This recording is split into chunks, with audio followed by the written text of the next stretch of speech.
That's one of the reasons I want permission from the federal government to excavate on the grounds of the murder castle one day.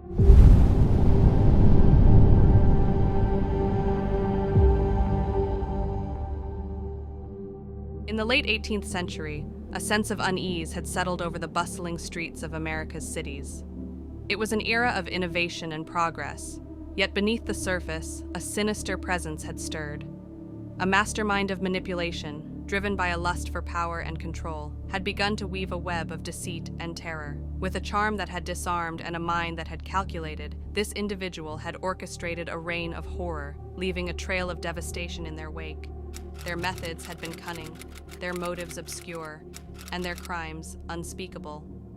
As the body count had risen, a nation had been gripped by fear, and the search for the perpetrator had become an all-consuming obsession. The darkness that had lurked in the shadows was soon to be exposed, revealing a monster of unimaginable depravity. The question was, who was behind the sinister plot, and how far would they go to satisfy their twisted desires? Background. In the sweltering summer of 1893, Chicago was abuzz with excitement. The world's Colombian Exposition, a spectacular international fair, had drawn millions of visitors to the city. Amidst the fanfare and innovation, a sense of unease settled over the streets of Chicago. It was as if the city had been holding its breath, unaware of the terror that lurked in the shadows. A sinister figure had set up shop in a small, unassuming building on West 63rd Street. Herman Webster Mudgett, better known as Dr. Henry Howard Holmes, or H.H. Holmes, was a man with a dark and troubled past. His eyes had seemed to gleam with a malevolent intensity, and his charming smile had disarmed even the most skeptical of individuals. As the days passed, a sense of anticipation had built. People had begun to whisper about the strange occurrences at the building on West 63rd Street. Some had spoken of eerie noises and unexplained movements, while others had whispered about the disappearances of several young women. It was not until the arrest of H.H. Holmes in 1894 that the full extent of his sinister activities became clear. The building on West 63rd Street, it had turned out, was a labyrinthine lair of deceit and terror. Secret passages, hidden rooms, and soundproofed chambers had all been cleverly designed to conceal the dark secrets within. As the truth had begun to unravel, the people of Chicago had been left reeling in shock and horror. H.H. Holmes, the charming and charismatic figure, had been revealed to be a master manipulator and a cold-blooded killer. In the end, justice had been served. H.H. Holmes had been convicted of murder and sentenced to death. As he had stood on the gallows, awaiting his fate, the city of Chicago had breathed a collective sigh of relief. The sinister secrets of H.H. Holmes had finally been exposed, and the city had been able to begin healing from the wounds of terror and fear.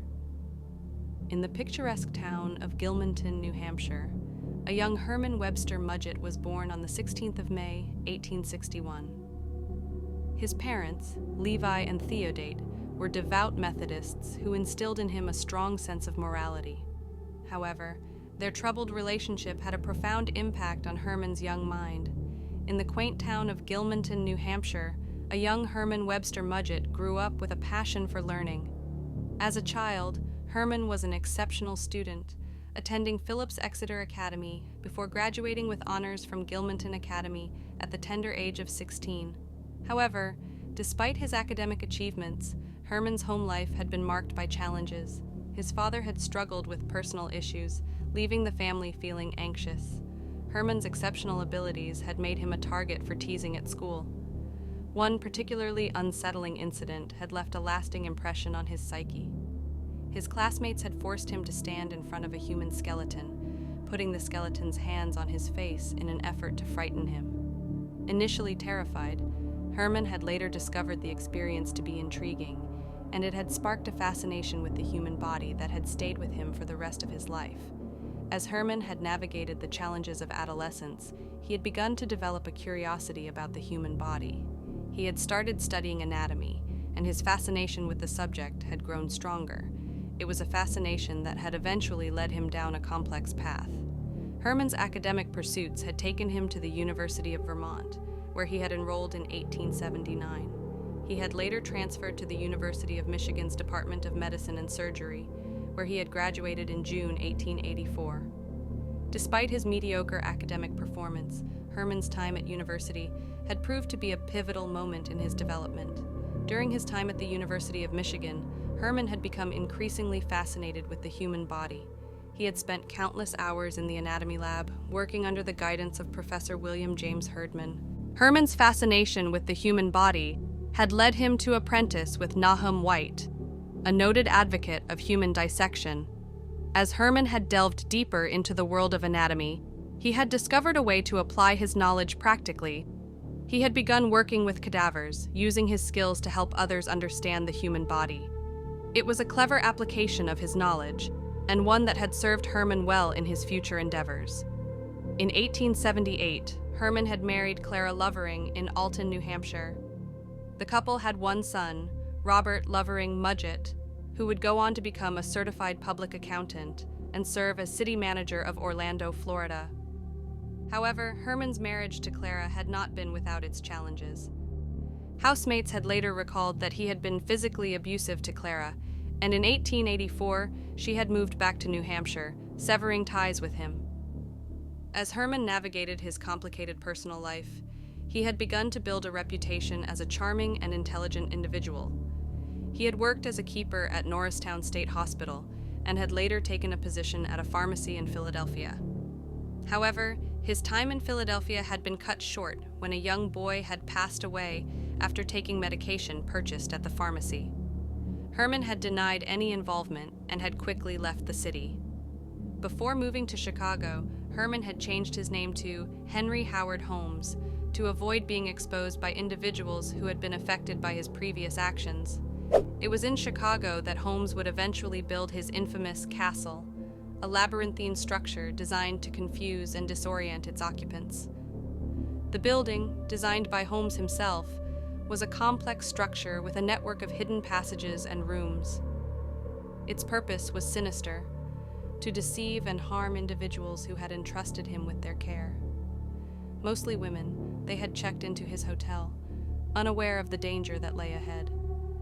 Holmes's methods were cunning and calculated. He would gain the trust of his victims by making false promises of employment or romance. Once they were under his control, he would use his elaborate network of secret passages and rooms to detain them. Some were confined to soundproof rooms, where they would eventually succumb to exhaustion or illness. Others were subjected to harmful conditions. Their bodies were later used for scientific study. Holmes had even installed a facility for disposing of remains, ensuring that no evidence of his actions would be left behind. In his personal life, Holmes had continued to weave a complex web of deceit. While still married to Clara, he married Myrta Belknap in Minneapolis in 1886. He had later filed for divorce from Clara, alleging infidelity, but the suit had been eventually dismissed. Holmes had also had a daughter with Myrta, Lucy Theodate Holmes, who would go on to become a public school teacher. Holmes's complicated personal life had taken another turn in 1894 when he married Georgiana Yoke in Denver, Colorado, while still married to both Clara and Myrta. As the investigation into his life continued, it became clear that Holmes's ability to deceive and manipulate those around him had been a hallmark of his life. The story of H.H. Holmes serves as a reminder that complex individuals can often be hidden behind a mask of charm and deception. His legacy continues to fascinate and intrigue people to this day. As Herman Webster Mudgett settled into his new life in Chicago, he began to shed his old identity. It was August 1886, and the city was abuzz with excitement. Herman, now donning the pseudonym H.H. Holmes, was ready to start anew. Before we dive into the more details of these heinous crimes, please take a moment to subscribe to our channel. Your support means the world to us. His first stop was a humble drugstore in the Inglewood section of Chicago. The owner, Elizabeth Holton, took a chance on the charming and hardworking Holmes. He quickly proved himself to be an invaluable employee, and before long, he had acquired the store. But Holmes's ambitions did not stop there. He set his sights on a vacant lot across the street, where he began constructing a grand two-story building. The structure boasted apartments on the second floor and retail spaces, including a new drugstore on the first. Holmes's vision was taking shape, but his business practices were not without controversy.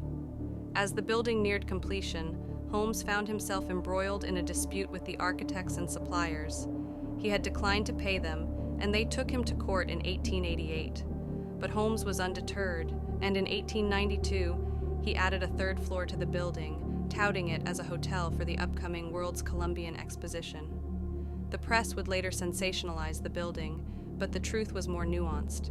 The hotel was moderately sized, largely unremarkable, and uncompleted due to Holmes's disputes with the builders.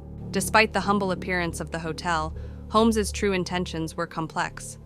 He had a history of working with medical schools, and his new hotel seemed like the perfect opportunity to expand his business ventures. But what secrets lay hidden behind the hotel's unassuming facade? And what would become of the unsuspecting guests who dared to enter? As the authorities closed in on Holmes, a mysterious fire swept through his hotel, leaving behind a trail of uncertainty. Though unsettling, the incident marked the beginning of a new chapter in Holmes's story. The hotel, which the fire had gutted, was rebuilt and repurposed as a post office. This testament to the community's resilience stood as a reminder that even in the darkest of times, there was always hope for renewal. Beyond the hotel, Holmes had pursued various business ventures, including a one-story factory. Though its original purpose was unclear, the factory stood as a reminder of Holmes's innovative spirit and entrepreneurial drive. The true nature of his activities, however, remained shrouded in mystery.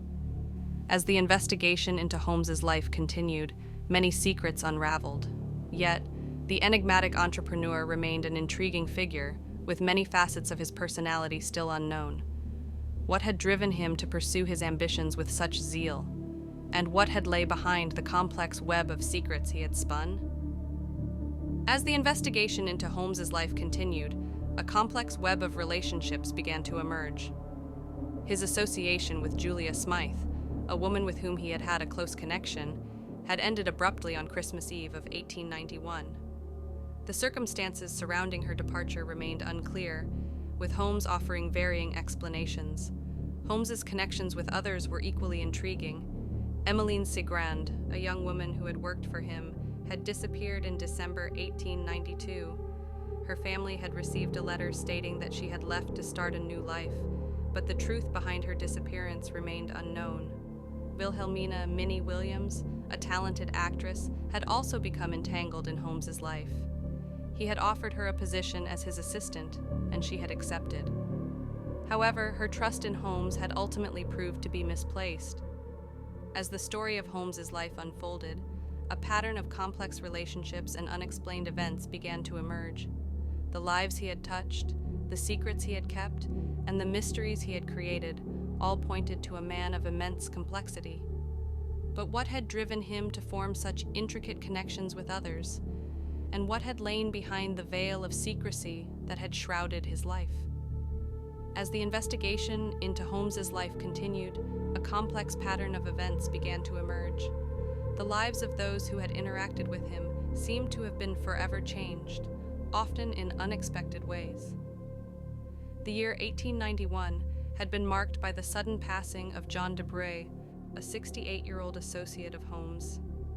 Witnesses reported that Debray had been given a mysterious substance, leading to his swift demise. Though the circumstances had been unclear, it was later discovered that Debray's life had been insured, and Holmes had benefited from his passing. As the months passed, more individuals seemed to have vanished, leaving behind only whispers of their fate. Emily Van Tassel, a young woman who had worked at Holmes's business, had disappeared in 1891. Her name would later be cited in a list of individuals who had gone missing, and her family would come to wonder if she had been affected by Holmes's actions. The list of missing persons had continued to grow, with several others seemingly vanishing under unclear circumstances. In each case, Holmes had seemed to be present, his actions marked by an aura of mystery. The true extent of Holmes's activities would only come to light years later, as more information was uncovered. The complexity of his life would forever be etched in the annals of history, a reminder of the intricate web of relationships he had formed. As the investigation into Holmes's life had continued, a complex pattern of events had begun to emerge. His association with Benjamin Freelon Pitezel, a carpenter with a questionable past, had proven to be a pivotal moment in his life. Together, they had concocted a series of elaborate schemes, each designed to deceive and manipulate others. Their partnership had begun innocently enough, with Pitezel exhibiting his coal bin invention in the same building where Holmes had worked. However, it had not been long before Holmes's true nature had been revealed, and Pitezel had found himself drawn into a world of deception and fraud. One such scheme had involved Pitezel pretending to end his life in order to collect on a life insurance policy. The plan, which had been intended to take place in Philadelphia, had called for Pitezel to assume a new identity and then stage his own disappearance. Holmes had promised to provide Pitezel's family with a significant portion of the insurance payout, but in reality, he had had no intention of keeping his word. On September 4th, 1894, Holmes's plan had come to fruition.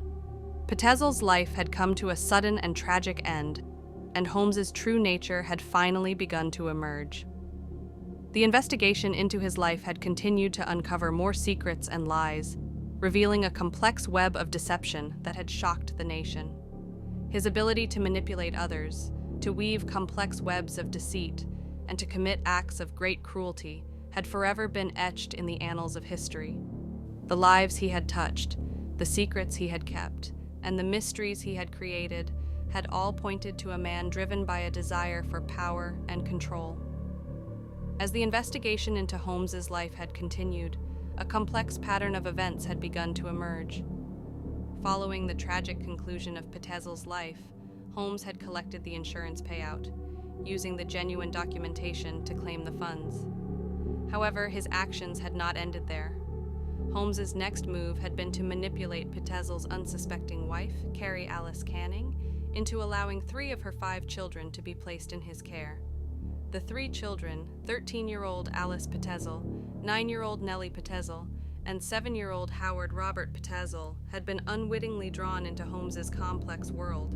As Holmes had traveled throughout the northeastern United States and into Canada with the 3 Pitezel children, he had simultaneously escorted Carrie along a parallel route, using various aliases and providing her with false information about her husband's circumstances. He had claimed Pitezel was residing in London, while also deceiving her about the true whereabouts of her 3 children. Meanwhile, Holmes's wife, who had been unaware of the situation, had remained in another location, oblivious to the events unfolding around her. It had been during this time that Holmes's actions had taken a disturbing turn, resulting in the tragic conclusion of Alice and Nellie's lives on October 25, 1894. Detective Frank Geyer of the Philadelphia Police Department had been tasked with investigating Holmes and locating the 3 missing children. Geyer's tireless efforts had led him to Toronto, where he had discovered the remains of the 2 Pitezel girls. The detective's findings had been shocking, and they had led to further investigations of Holmes's properties.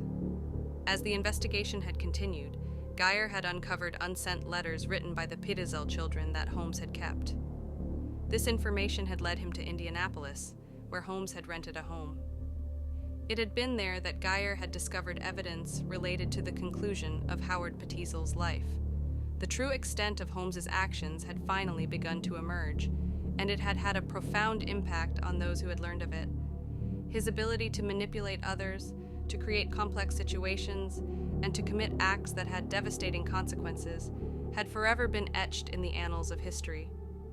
As the investigation into Holmes's life continued, a complex pattern of events began to emerge. Following the tragic conclusion of Pitezel's life, Holmes collected the insurance payout, using genuine documentation to claim the funds. However, his actions did not end there. Holmes's next move had been to take custody of Pitezel's 3 children, 13-year-old Alice, 9-year-old Nellie, and 7-year-old Howard. He had then traveled with them throughout the northeastern United States and into Canada, while simultaneously escorting Carrie, Pitezel's wife, along a parallel route. Holmes had used various aliases and had provided Carrie with false information about her husband's circumstances. In November 1894, Holmes had been apprehended in Boston by the Pinkerton National Detective Agency. He had been held on an outstanding warrant, and the authorities had begun to unravel the mysteries surrounding his life. As the investigation had progressed, the full extent of Holmes's actions had begun to emerge. The discovery of Alice and Nellie's remains in July 1895 had sparked a renewed investigation into his activities. The Chicago police and reporters had scrutinized his castle in Englewood, and though many sensational claims had been made, no concrete evidence had been found to convict Holmes in Chicago. Holmes's trial for the conclusion of Pitezel's life had begun in October 1895, and he had been found guilty and sentenced. As he had sat in his cell awaiting his sentence, Holmes had confessed to numerous actions that had devastating consequences. His confession, which had been published in the Hearst newspapers, had shocked the nation. On May 7, 1896, Holmes's sentence was carried out. His body had been interred in an unmarked grave at Holy Cross Cemetery. In the years that followed, the legend of H.H. Holmes continued to grow. His name had become synonymous with a complex and intriguing figure. The caretaker of the castle, Patrick Quinlan, had later taken his own life, reportedly haunted by the memories of the events that had taken place within those walls. The story of H.H. Holmes served as a reminder that complex individuals could often be hidden behind a mask of charm and deception. His legacy continues to fascinate and intrigue people to this day. As the years passed, the infamous castle in Englewood continued to stand as a testament to the complex life of H.H. Holmes. However, in August 1895, the building suffered a mysterious fire, which many had believed was a deliberate act. 2 individuals had been seen entering the building, and shortly after, explosions had been heard, and the castle had gone up in flames. Despite the fire, the building survived and remained in use until it was eventually demolished in 1938. The site had later been occupied by the Englewood branch of the United States Postal Service, a far cry from the intriguing events that had once taken place within its walls. Years later, in 2017, a team of investigators led by Janet Monge of the University of Pennsylvania Museum of Archaeology and Anthropology had embarked on a mission to uncover the truth about Holmes's fate. Rumors had circulated that Holmes had evaded justice, and the team had aimed to put these allegations to rest. The investigation had led to the exhumation of Holmes's remains, which had been contained in a concrete coffin. To the surprise of the investigators, Holmes's remains had not deteriorated normally, and his clothing had been almost perfectly preserved. His facial hair had even been found to be intact. The remains had been positively identified by his dental records as being those of Holmes, putting an end to the rumors of his evasion. I think the dental records prove that what we exhumed was what was buried in the grave. With the truth finally laid to rest, the legend of H.H. Holmes continued to fascinate and intrigue people. His story had served as a reminder of the complexities of human nature and the importance of uncovering the truth.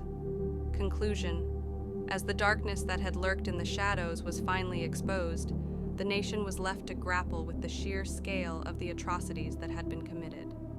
The monster, driven by a lust for power and control, had left an indelible mark on American history.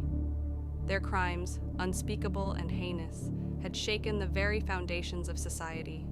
The trust that had been broken, the lives that had been lost, and the families that had been torn apart would never be forgotten.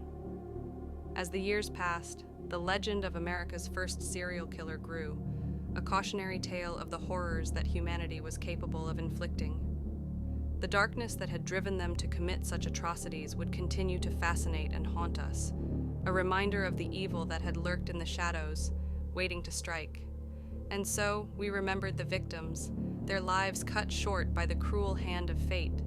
We remembered the families, forever changed by the loss of their loved ones. And we remembered the monster, a testament to the darkest corners of the human heart. Thank you for watching. If you found this video thought-provoking, please consider subscribing for more content. Share with your friends and family to spark meaningful conversations. Your support means the world.